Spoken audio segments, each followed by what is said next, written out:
go to see the big boy, we wanted to make a few stops along the way, one of them being Bellevue, Ohio.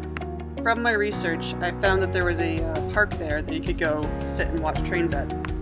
Over 80 trains and about 2,000 cars pass through there daily. There's 2 sets of double track, and that's just 2 tracks per side, so there's tons of traffic that goes through there. It was a nice day that day, and we're very lucky, and I got some really good shots of the trains going by. We actually saw some other rail fans there as well, and we actually sat down and chatted with them, and we exchanged numbers at the end of the day, and we still keep in touch to this day, sharing pictures and information about trains we see.